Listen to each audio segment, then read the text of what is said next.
Tu prends un cahier, un stylo, les rideaux vont s'ouvrir, tu regardes une fois, ou 2 fois, voire 3 fois, puis tu refais toi-même l'exercice. Pondichéry, avril 2013.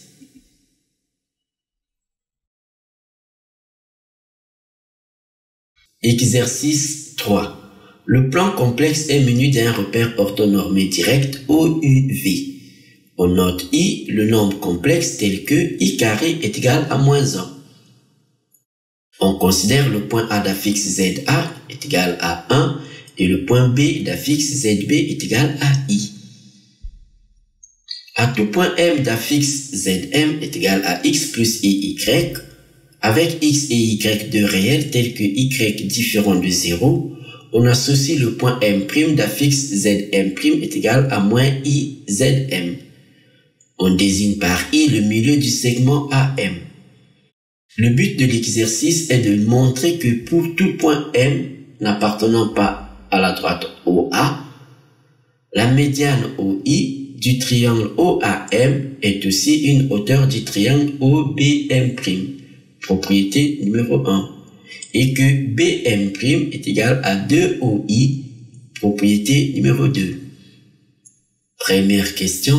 Dans cette question, et uniquement dans cette question, on prend Zm est égal à 2 exponentielle moins I pi sur 3. Petit a, déterminer la forme algébrique de Zm. Nous avons la suite de l'exercice.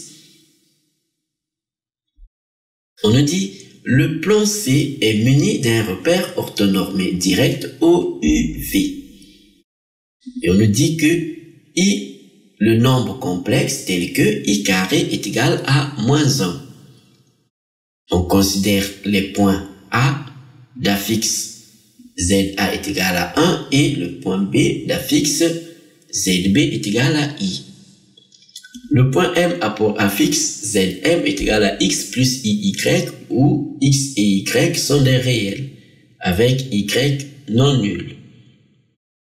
On associe le point M' d'affixe Zm' est égal à -IZM.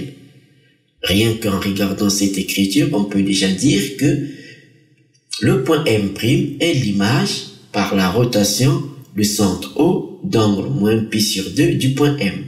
Pourquoi? Parce que l'argument de -I, c'est -π sur 2. Donc, on a une rotation de centre, l'origine du repère, et d'angle -π sur 2. On nous dit encore que I est le milieu du segment AM. Et on nous dit que le but de l'exercice est de montrer que pour tout point M n'appartenant pas à la droite OA, la médiane OI du triangle OAM est aussi une hauteur du triangle OBM', propriété numéro 1, et que la distance BM' est égale à 2 fois la distance OI, propriété 2. Première question. Dans cette question et uniquement dans cette question, on prend Zm est égal à 2 exponentielle moins I pi sur 3. Première question petit a, déterminer la forme algébrique de Zm, c'est-à-dire la forme A plus IB, où A et B sont des réels. C'est très simple puisque nous avons ici la forme exponentielle. Donc, pour avoir la forme algébrique, on va passer par la forme trigonométrique. Nous avons donc Zm est égal à 2 exponentielle moins I pi sur 3. On sait que exponentielle moins I pi sur 3, c'est cosinus moins pi sur 3 plus I sinus moins pi sur 3. Alors, on remplace, nous obtenons 2 facteurs de cosinus moins pi sur 3 plus I sinus moins pi sur 3. Alors, on sait que la fonction cosinus est une fonction paire. Donc, cosinus moins pi sur 3 est égal à cosinus pi sur 3. Et la fonction sinus, c'est une fonction impaire. Donc, sinus moins pi sur 3 est égal à moins sinus pi sur 3. Donc, ce qui nous donne 2 facteurs de cosinus pi sur 3 moins I sinus pi sur 3. Alors, on sait que cosinus pi sur 3, si on regarde sur le cercle trigonométrique, cosinus pi sur 3, c'est 1/2. Et sinus pi sur 3, c'est racine de 3 sur 2. Donc, en remplaçant, ce qui nous donne 2 facteurs de 1/2 moins i racine de 3 sur 2. En simplifiant par 2, parce que si on multiplie 2 fois 1/2, ça fait 1. 2 fois moins i racine de 3 sur 2, ça fait moins i racine de 3. Ce qui nous donne donc 1 moins i racine de 3. Ce qui est la forme algébrique de Zm. Première question petit b. Montrez que Zm' est égal à moins racine de 3 moins i. C'est simple, puisque on sait que la fixe du point M' est Z' est égal à moins IZM. Alors, d'après la question précédente, on a vu que Zm est égal à 2 exponentielle moins i pi sur 3. On a trouvé la forme algébrique, c'est 1 moins i racine de 3. Donc, il suffit de multiplier par moins i pour trouver la fixe du point M'. Donc, on a Zm' est égal donc à moins IZM. On remplace Zm par sa forme algébrique ici. Nous obtenons donc moins i facteur de 1 moins i racine de 3. On développe. Donc, on a moins i fois 1, ça fait moins i. Moins i qui multiplie moins i racine de 3. Alors, moins fois moins, c'est plus. I fois i, c'est moins. Donc, on a moins racine de 3. Donc, on a moins i plus i carré racine de 3, ce qui nous donne moins i moins racine de 3. Donc, la forme algébrique de Zm', c'est bien moins racine de 3 moins i. Déterminer le module et un argument de Zm'. On demande de déterminer le module et un argument. Donc, le module de Zm', c'est donc le module de moins racine de 3 moins i. Donc, on a le module de Zm', c'est égal au module de moins racine de 3 moins i. Alors, ce qui nous donne donc la racine carrée de sa partie réelle au carré plus sa partie imaginaire au carré. C'est-à-dire, on a la racine carrée, la partie réelle ici, c'est moins racine de 3, la partie imaginaire, c'est moins 1. Ce qui nous donne, alors, racine carrée de moins 3 au carré, ça fait 3. Le moins au carré, ça fait plus. Et on trouve donc la racine carrée de 3 plus 1, qui est égale à la racine carrée de 4, qui est égale à 2. On nous demande de déterminer un argument de Zm. Alors, on se dit, l'argument, c'est alpha. Donc, soit alpha, l'argument de Zm. Donc, cosinus alpha, on sait que c'est la partie réelle sur le module. On a vu le module C2. Donc, cosinus alpha, c'est donc moins racine de 3 sur 2. Et sinus alpha, c'est la partie imaginaire sur le module, c'est-à-dire moins 1 sur 2.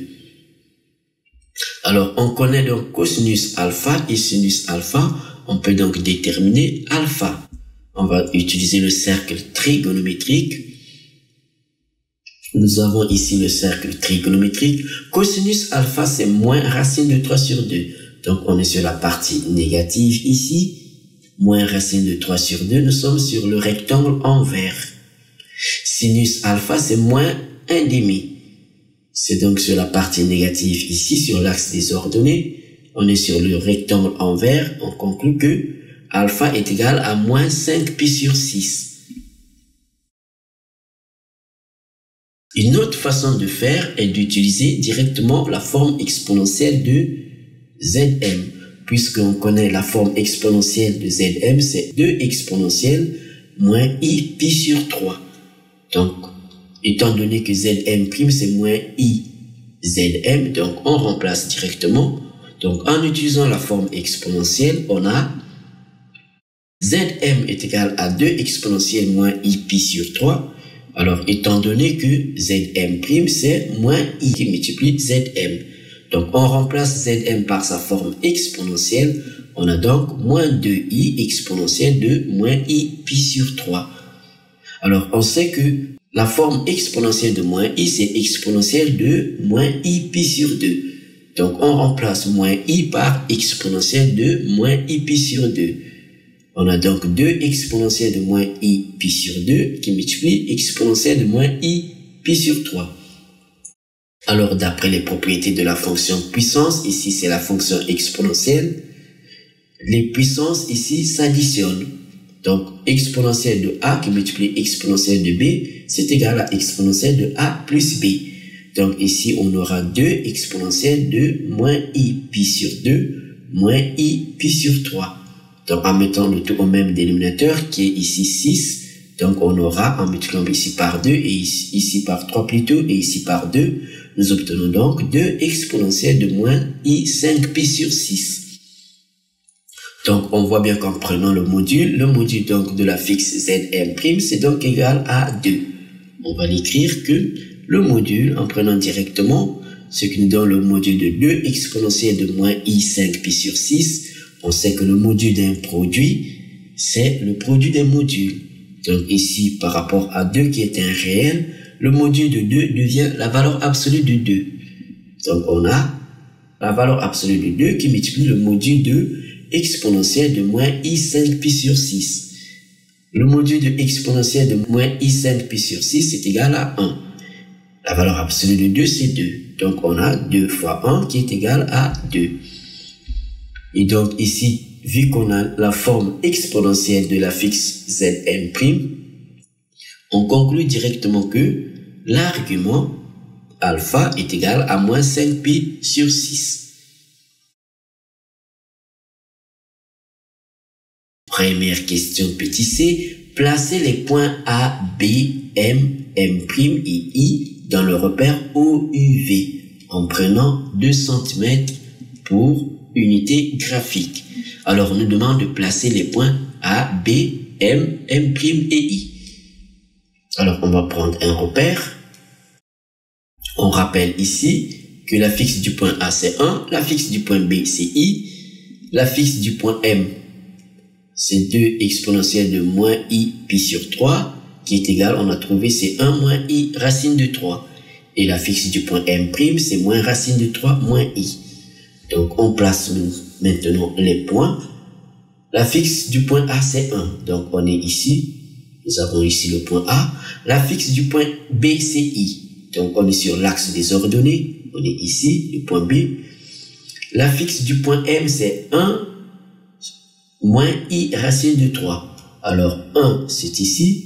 Moins i racine de 3. Donc, moins racine de 3. Donc, on est ici. On est ici. Racine de 3, c'est ici. Nous avons donc le point M. Et le point M', c'est moins racine de 3 moins i. Donc, on est sur le côté négatif sur l'axe des ordonnées et sur l'axe des abscisses. Donc, moins racine de 3, nous sommes ici. Et moins i, nous sommes donc là. Nous avons donc ici le point M'.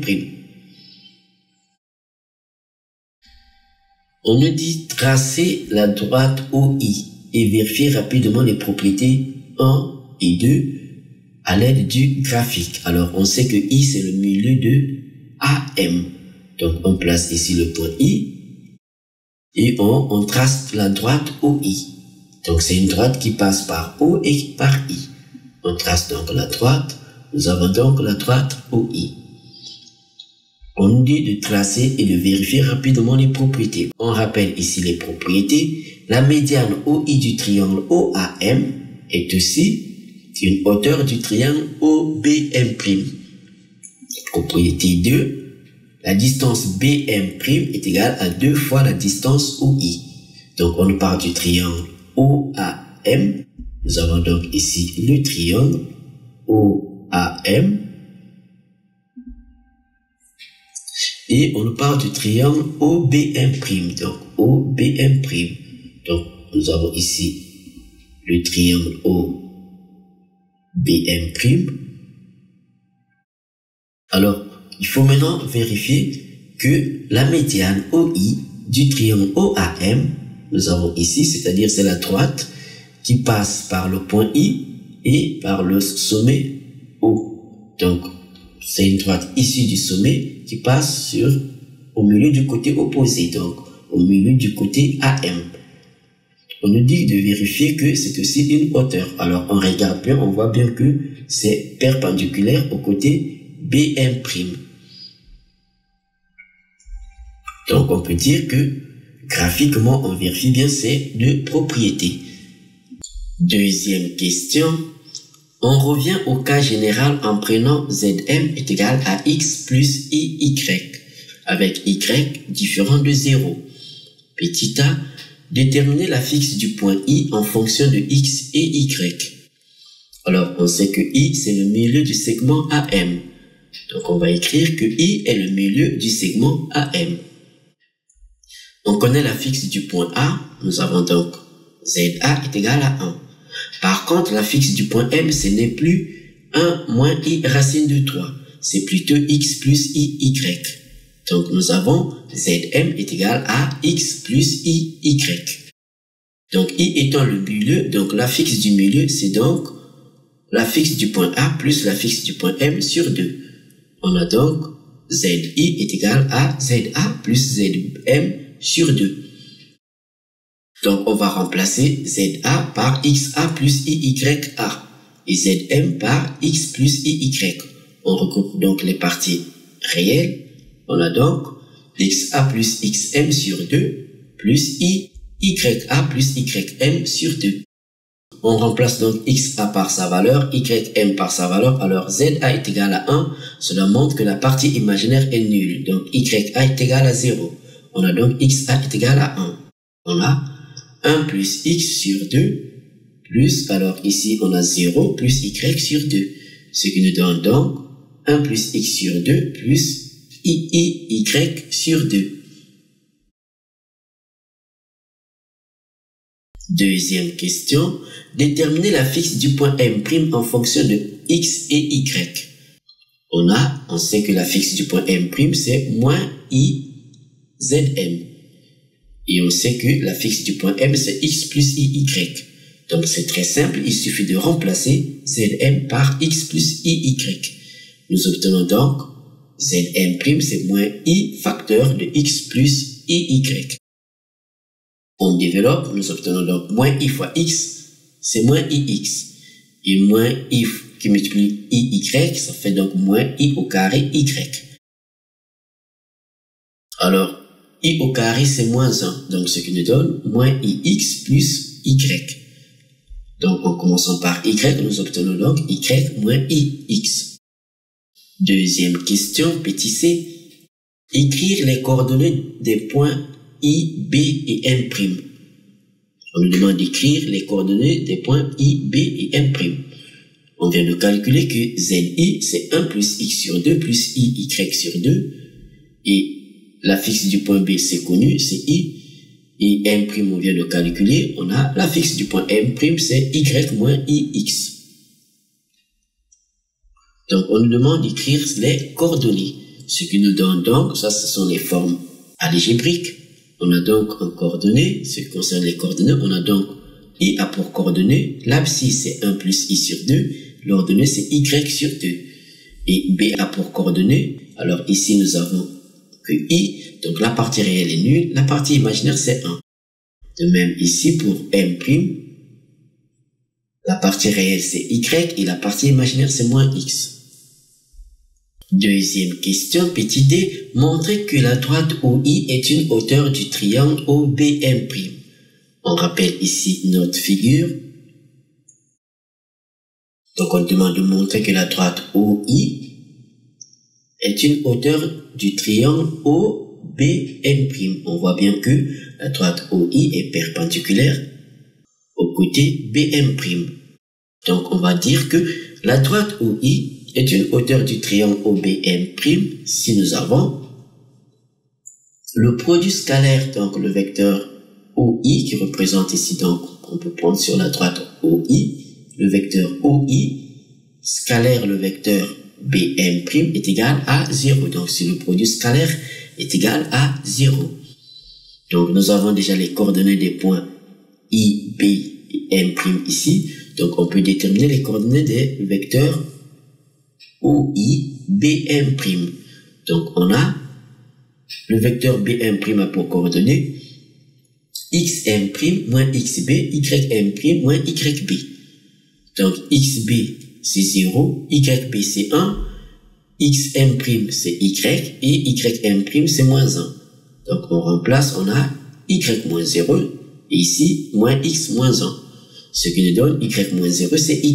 On a donc y, ici moins x moins 1. Et il nous reste donc le vecteur OI. OI donc on fait pareil. C'est donc xi moins xo. O étant donc l'origine, donc c'est 0. Donc on retrouve xi, yi. Donc on a OI, x1 plus x sur 2 et y sur 2. On va maintenant faire le produit scalaire.